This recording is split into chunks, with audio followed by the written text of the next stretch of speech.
जय हिंद, वंदे मातरम, भारत माता की जय। देश भर में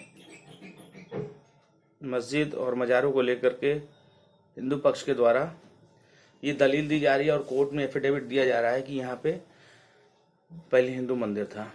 वो अपने किसी न किसी कागज़ और डॉक्यूमेंट्स के हिसाब से दावा कर रहे हैं, जिसको लेकर के कोर्ट के द्वारा एडवोकेट कमीशन बनाया जाता है। उसके बाद जांच की जा रही है। मुस्लिम पक्ष इसके विरोध में हाई कोर्ट या सुप्रीम कोर्ट जाता है और 1995 के वर्शिप एक्ट का हवाला देता है, प्लेसेस ऑफ वर्शिप एक्ट का हवाला देता है।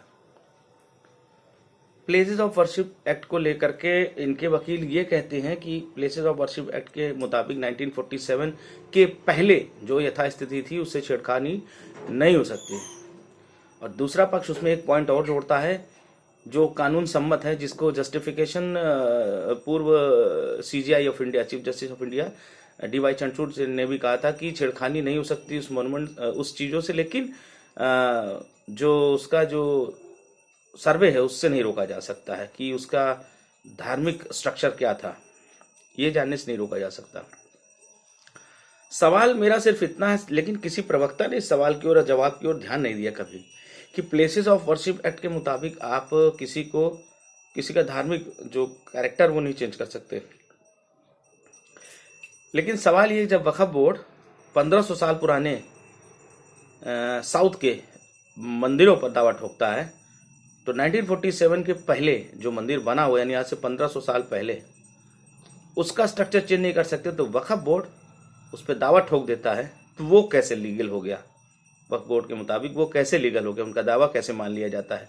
अगर 1947 के पहले जो बना हुआ है धार्मिक स्थल, उससे आप छेड़खानी नहीं कर सकते प्लेसेस ऑफ वर्शिप एक्ट, तो फिर 1500 साल पुराने मंदिर पर वक्फ बोर्ड का दावा कैसे मान्य हो गया?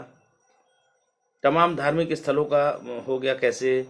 जहाँ जहाँ वक्फ बोर्ड ने दावा ठोका है वो कैसे मान्य हो जाता है? इसका मतलब है सीधे शब्दों में कि प्लेसेस ऑफ वर्शिप एक्ट सिर्फ और सिर्फ मुस्लिम तुष्टिकरण के लिए, सिर्फ और सिर्फ मुसलमानों के लिए बनाया गया है। Places of worship act minorities के लिए भी नहीं, वो सिर्फ और सिर्फ मुसलमानों के लिए बनाया गया है। इस एक्ट में ये एक बहुत बड़ा झोल है, पर इस पर किसी प्रवक्ता ने ध्यान नहीं दिया कि वर्शिप एक्ट सिर्फ इनको डिफेंड करता है, हिंदू धर्मों को, हिंदू को या जैनों को, बौद्ध धर्मों को या गुरुद्वारों को डिफेंड नहीं करता। तो एक बहुत बड़ा सवाल है कि कांग्रेस ने तुष्टीकरण के लिए एक अतिरिक्त पावर, एक बहुत बड़ी पावर इनको दे दी है, जिसका इस्तेमाल करके ये एफिडेविट देते हैं कोर्ट में कि अगर ये नहीं रुकवाया गया तो इस देश में सांप्रदायिक सौहार्द खराब हो जाएगा, कानून मामला गड़बड़ा सकता है, लोग सड़कों पे आ सकते हैं, कानून व्यवस्था बिगड़ जाएगी। एक धमकी भी ये एक माध्यम से कोर्ट को देते हैं।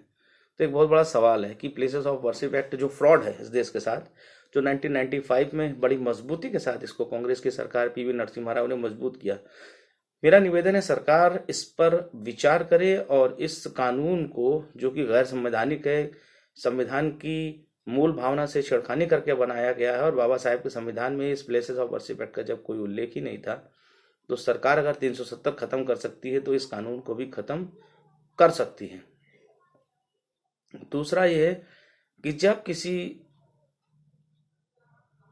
धार्मिक स्थल का जब कैरेक्टर पता करने के लिए उसका सर्वे होता है, तो ये अपना कोई तर्क कागजों के माध्यम से नहीं, दस्तावेजों के माध्यम से नहीं दिखा पाते।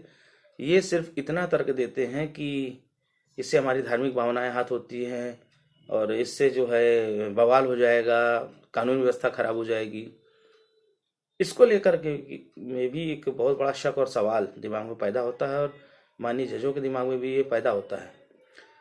इनका ये कहना है कि प्लेसेस ऑफ वर्शिप एक्ट कानून के बाद सारी सीमाएं खत्म हो जाती हैं, यानी आप इसके खिलाफ कोई अपील नहीं कर सकते, यानी जो बना है उसके खिलाफ सिवाय कुछ नहीं हो सकता। और ताज्जुब की बात यह है कि प्लेसेस ऑफ वर्शिप एक्ट जो ऐतिहासिक मोनूमेंट्स हैं, जैसे कुतुब मीनार हैं, ताजमहल है, वो संभल की मस्जिद भी है, तमाम हैं ऐसी जगहें, हिंदू मंदिर भी बहुत से ऐसे ऐसे हैं जहाँ ऐतिहासिक मोनूमेंट्स यानी ईएसआई के दायरे में जाते हैं। उस ऐसी धार्मिक जगहों पर जो मुस्लिम से ताल्लुक़ रखती, मुस्लिम वर्ग से, उस पर बहुत सी ऐसी जगह हैं जिस पर अभी एसआई है ही नहीं, जैसे संभल के केस में पता चला। पूरी तरह के से छेड़खानी करके इन लोगों ने स्ट्रक्चर खराब कर रखा है। तो कहीं ना कहीं से एक शक पैदा होता है, और जो लोग संविधान संविधान की दुहाई देते हैं वो संविधान की किसी प्रक्रिया को मानते नहीं हैं और टीवी और चैनलों पर आकर के अपने कुतर्क देते हैं। तो मेरा निवेदन है कि प्लेसेस ऑफ वर्शिप एक्ट पर सरकार विचार करें कि इसमें जो झोल है वो हटाए, और या तो फिर इस कानून को ख़त्म करे, वरना धीरे धीरे देश की पूरी ज़मीन को खा जाएगा। ये एक तरीके से ज़मीन जिहाद के लिए कानून बनाया गया है, तो इसको मुझे लगता है बैन होना चाहिए या ख़त्म होना चाहिए। जय हिंद, वंदे मातरम।